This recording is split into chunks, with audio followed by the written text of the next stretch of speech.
Privatisation ने कैसे हमारे कंट्री के सोशल इंजीनियरिंग और सोशल जस्टिस को डिस्ट्रॉय किया, आज हम इसको बात करने वाले हैं।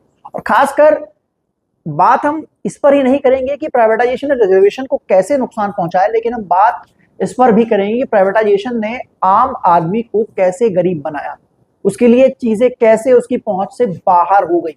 जी हाँ, लोग कहते हैं कि आप लोग जब सुनते हैं कि प्राइवेट नौकरी और सरकारी नौकरी, कि सरकारी नौकरी में क्या चीजें हैं, प्राइवेट नौकरी में क्या चीजें, लेकिन ये चीजें सिर्फ नौकरी तक ही सीमित नहीं रह जाती। आज हम उससे आगे बात करेंगे। नमस्कार, मेरा नाम है गौरव पाल, अब देख रहे हैं गौरव का चश्मा। एक समय हमारे देश में 300 पीएसयू, 300 बड़ी कंपनीज हुआ करती थी सरकारी, लेकिन आज मात्र 12 रह गई हैं।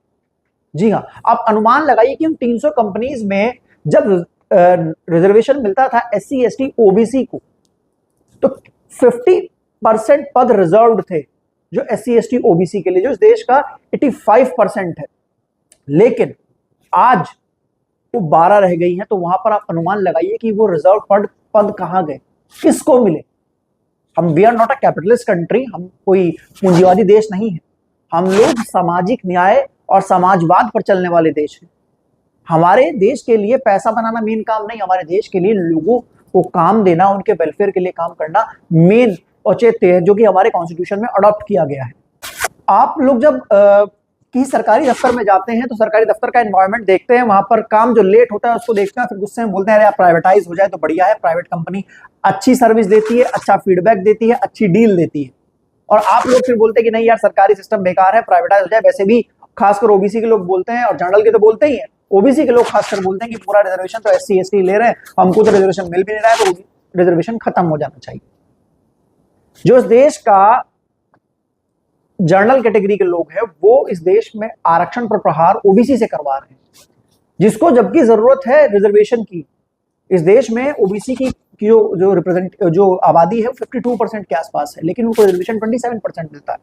मतलब लोग बहुत ज्यादा है, रिजर्वेशन बहुत कम है, मिल ही नहीं पाता लोगों को। रोहिणी आयोग की रिपोर्ट में तो बताया गया है कि OBC का रिजर्वेशन कैसे कैसे सिर्फ कुछ ही लोग एंजॉय कर रहे हैं, और उसी वजह से जिन लोगों को नहीं मिलता वो लोग बोलते हैं कि नहीं यार रिजर्वेशन नहीं होना चाहिए, तो SC ST को मिलता है और ये लोग पूरा रिजर्वेशन से नौकरियां ले जा रहे हैं, मेरिट खत्म हो रही है और लोग रिजर्व कैटेगरी से आ रहे हैं और देश पीछे जा रहा है। ये आपके दिमाग में एक नैरेटिव सेट कर दिया। लेकिन क्या आप जानते हैं कि अगर OBC की जातिगत जनगणना होगी और उसको उसकी रिप्रेजेंटेशन के बराबर रिजर्वेशन मिलेगा, 52% रिजर्वेशन हो जाएगा OBC के लिए, तो फिर आपको कितना फायदा होगा। क्या आप जानते हैं कि इस देश का जो 15% अनरिजर्व कैटेगरी है, वो आज इस देश के 60% या 50% रिजर्वेशन को एंजॉय कर रहा है।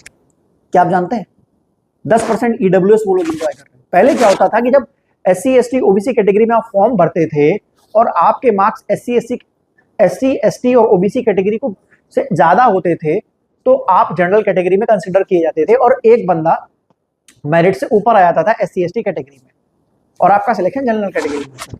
लेकिन आज पता है क्या हो गया है, अगर आपने SC ST OBC कैटेगरी से फॉर्म भरा है और आपके मार्क्स भले आप टॉप क्यों नहीं कर रहे हैं, आपके मार्क्स जो हैं वो OBC कट ऑफ से ज्यादा हैं, तो आप अपनी ही कैटेगरी में रहेंगे, आप जनरल में नहीं जाएंगे। या इसी वजह से बहुत सी बार हम देखते हैं कि OBC का कट ऑफ जनरल से भी ज्यादा चला जाता है।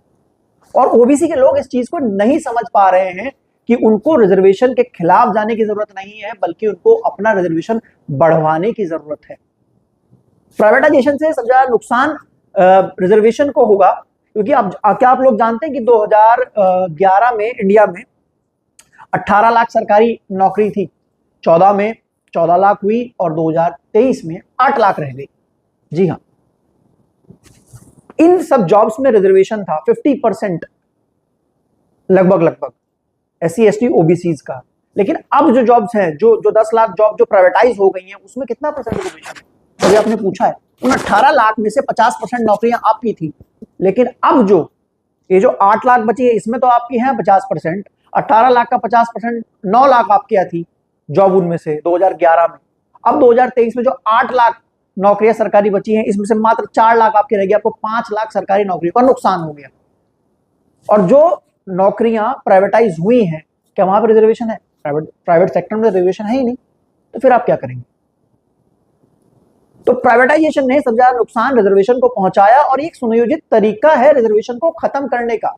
रिजर्वेशन को कोई बिल लाकर खत्म नहीं किया जाएगा, रिजर्वेशन पर कोई कानून नहीं बनाया जाएगा, रिजर्वेशन पर बार बार सुप्रीम कोर्ट और प्राइवेटाइजेशन से प्रहार किया जाएगा, ताकि धीरे धीरे धीरे धीरे धीरे धीरे रिजर्वेशन खत्म किया जा सके।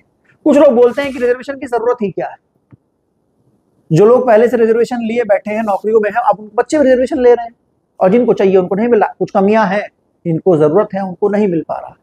लेकिन आपको बता दें कि रिजर्वेशन कोई गरीबी उन्मूलन कार्यक्रम नहीं है। रिजर्वेशन एक सामाजिक बराबरी के लिए कार्यक्रम चलाया गया, सोशल जस्टिस के लिए, अकॉर्डिंग टू अवर कॉन्स्टिट्यूशन। लेकिन मेन चीज यही है कि प्राइवेटाइजेशन सबसे ज्यादा रिजर्वेशन को डेंट कर रहा है। 300 बड़ी कंपनीज थी, आज मात्र 12 रह गई हैं। क्या आप जानते हैं कि 2012-13 में 2.86 लाख कॉन्ट्रैक्चुअल जॉब थी, जिसमें कोई रिजर्वेशन नहीं होता है। लेकिन अब 2019 में कॉन्ट्रैक्चुअल जॉब जो बढ़ के 5 लाख हो गई, यानी कि जो सरकारी पद थे उनको कॉन्ट्रैक्चुअल पद में चेंज कर दिया गया, और कॉन्ट्रैक्चुअल में तो कोई रिजर्वेशन होता ही नहीं है, और ना ही वहां पर उतनी सैलरी, उतने वेजेस मिलते हैं जो कि गवर्नमेंट जॉब में मिलते हैं। बैंकिंग सेक्टर में 7 लाख गवर्नमेंट कर्मचारी थे और 1.39 लाख प्राइवेट कर्मचारी थे। 2021 में गवर्नमेंट बैंक्स में 7.8 लाख सरकारी कर्मचारी हैं, लेकिन प्राइवेट बैंक में 5.7 लाख हो गए। मतलब कि प्राइवेट बैंक्स में जहां पर रिजर्वेशन नहीं है, प्राइवेटाइजेशन की वजह से वहां पर कर्मचारी बढ़े हैं, अनरिजर्व जो है, लेकिन जो सरकारी वाला है उसमें बढ़े ही नहीं, क्योंकि बैंकों को प्राइवेटाइज कर दिया गया। जो संख्या गवर्नमेंट बैंक में बढ़नी चाहिए थी वो नहीं बढ़ी, वो प्राइवेट बैंक में बढ़ी, क्योंकि बैंकों को प्राइवेटाइज कर दिया गया, और प्राइवेटाइज बैंकों में कोई रिजर्वेशन ही नहीं है। जानते हैं कि रिजर्वेशन से कितना फायदा मिला? 1981 में जो शेड्यूल कास्ट का लिटरेसी रेट 21.38% था, वो 2011 के सेंसस में बढ़कर 66.1% हो गया। जब रिजर्वेशन मिला, लोगों को रिजर्वेशन के बारे में पता लगा, तो लोगों ने पढ़ना शुरू किया, लिटरेसी रेट बढ़ा, एजुकेशन बढ़ी।